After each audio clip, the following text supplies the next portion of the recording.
ക്ഷേത്രത്തിൽ കമാൻഡേഴ്സിനെ വേണ്ട, പ്രത്യേകിച്ച് നിങ്ങളെ.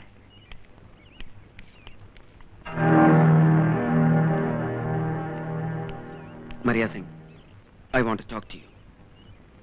ജസ്റ്റിസ് ഉഷ വർമ്മയുടെ കുടുംബത്തോട് ഞങ്ങൾ ബ്ലാക്ക് കാറ്റ്സിന് യാതൊരു വൈരാഗ്യവും ഇല്ല.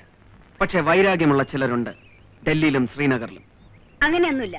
അത് നിങ്ങൾ ഈ കുപ്പായിടുന്നവരുടെ സ്വാഭാവിക സംശയം മാത്രമാണ്. കുറെ റൂമറുകളും. റൂമറിൽപ്പെട്ട ആരും ഇവിടെ മരിക്കാറില്ല. പക്ഷെ ഞങ്ങൾ ചാർജ് എടുക്കുന്നതിന് മുമ്പ് ഉഷ മേം സാബിന്റെ വീട്ടിൽ അതും സംഭവിച്ചു. ഞാൻ പറഞ്ഞത് മേം സാബിന്റെ മകനെ പറ്റിയാണ്. ഉണ്ണിക്ക് എന്ത് പറ്റി? He is killed. സുൽത്താൻ റോഡിൽ ഒരു ബോംബ് ബ്ലാസ്റ്റിംഗിൽ ചിതറിപ്പോകാതെ അവശേഷിച്ചത് ഉണ്ണിയുടെ ഒരു കൈ മാത്രമാണ്. ശംഖുമുദ്ര പച്ചകുത്തിയ ആ കൈ സ്പിരിറ്റിൽ സൂക്ഷിച്ചു വെച്ചിട്ടുണ്ട് ഫോറൻസിക് ഡിപ്പാർട്ട്മെന്റ്.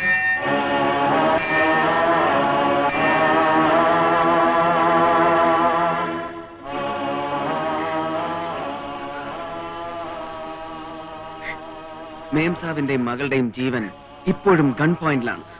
അതുകൊണ്ടാണ് അവരുടെ ഓരോ മൂവ്മെന്റിലും ഞങ്ങൾ ഇത്ര വിജിലന്റ് ആവുന്നത്. ദയവേത് സഹകരിക്കണം. ഉണ്ണിയുടെ മരണവാർത്ത മേംസാബിനെ അറിയിക്കാനുള്ള ധൈര്യം ഇവിടെ ആർക്കുമില്ല, അവരുടെ സഹോദരന് പോലും.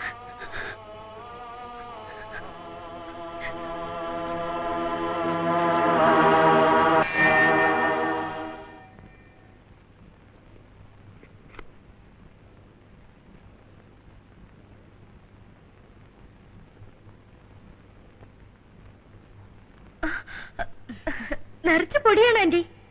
ഉണ്ണി പോയിട്ട് വൃത്തിയാക്കിയിട്ടേ ഇല്ല. നീ ആ പൊടിയിലൊന്നും ചെയ്യണ്ട, മരിയ നോക്കിക്കോളും. ഉണ്ണി ഇന്നും വിളിച്ചില്ലല്ലോ. ഉവ്വ, ജയ്സൽമാരിന്ന് കോളുണ്ടായിരുന്നു. ആരെ? ഉണ്ണിയോ? ഉണ്ണിയല്ല, ഉണ്ണിയുടെ പ്രൊഫസർ. ഉണ്ണി അവിടുന്ന് പോയി എന്ന് പറഞ്ഞു. പിന്നെ വിളിക്കാന്ന് പറഞ്ഞു. നീ എന്നോടത് പറഞ്ഞില്ലല്ലോ. അത് മേംസാബ് ഉറങ്ങായിരുന്നു. തിരിച്ചു വിളിക്കാൻ നമ്പർ വാങ്ങിച്ചോ? അത് മേംസാബ് ലൈൻ ക്ലിയറിലായിരുന്നു. അതുകൊണ്ട് മതി മതി. നീ എങ്ങനെ ഇറസ്പോൺസിബിൾ ആയാലും എങ്ങനെയാ? ആ, ചീഫ് ജസ്റ്റിസ് വിളിച്ച കോൺഫറൻസിന്റെ കാര്യങ്ങളൊന്നും ഇനി മറക്കണ്ട. വേഗം റെഡി ആയിക്കോളൂ. മിത്രമോൾ ഇവിടെ കാണണം. ഇന്ദിനോട് ഞാൻ വിളിച്ച് പറയാം. ആന്റി വരാൻ കുറച്ച് താമസിക്കും. ശരി ആന്റി.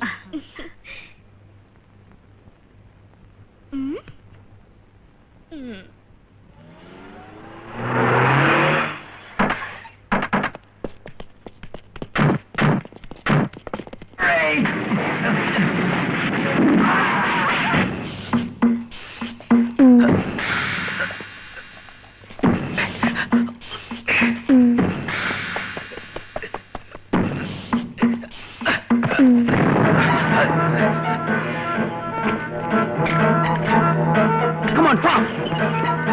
Take position!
ഇന്റലിജൻസ് ഹെഡ്ക്വാർട്ടേഴ്സിൽ നിന്ന് ഒരു അർജന്റ് മെസ്സേജ് ഉണ്ടായിരുന്നു. നോർത്തേൺ ബോർഡറിൽ നിന്ന് BSFന്റെ ഒരു ഹോട്ട് ലൈൻ അവർക്ക് കിട്ടി. ബോർഡറിൽ വെച്ച് ഷുഗർ കെയിൻ കയറ്റുവെന്ന ഒരു ട്രാക്ടർ സംശയം തോന്നി ചെക്ക് പോസ്റ്റിൽ തടഞ്ഞു. പക്ഷെ അവർ രക്ഷപ്പെട്ടു. ഹ്യൂമാനി ടൈഗർ ഫോഴ്സിന്റെ ആളുകളാണെന്ന് സംശയിക്കുന്നു. ചിലപ്പോൾ ഒരു അറ്റാക്ക് ഉണ്ടായേക്കാം. ഇനിയൊരു ട്രാജഡി സംഭവിക്കരുത് ശ്യാം. സാർ, കഴിഞ്ഞ ദിവസം രാത്രി മേം സാബിന്റെ വീട്ടിലും അങ്ങനെ ഒരു അറ്റാക്കിനുള്ള ശ്രമം ഉണ്ടായി. പക്ഷെ മേം സാബ് പോലും അത് അറിഞ്ഞിട്ടില്ല. ആരാണെന്ന് അറിയാൻ പറ്റുമോ? ഒരുത്തനെ വെടിവെച്ച് വീഴ്ത്തി. പക്ഷെ അവനെയും കൊണ്ട് അവർ കടന്നു കളഞ്ഞു. ടൈഗർ ഫോഴ്സിന്റെ ആൾക്കാരാണെന്ന് ഞങ്ങൾ സംശയിക്കുന്നു സർ. ഇനിയും ഏത് നിമിഷവും എന്തും സംഭവിച്ചേക്കാം. You must be very vigilant. Sir, I will do my best. Good.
इन्हें लेके जाओ।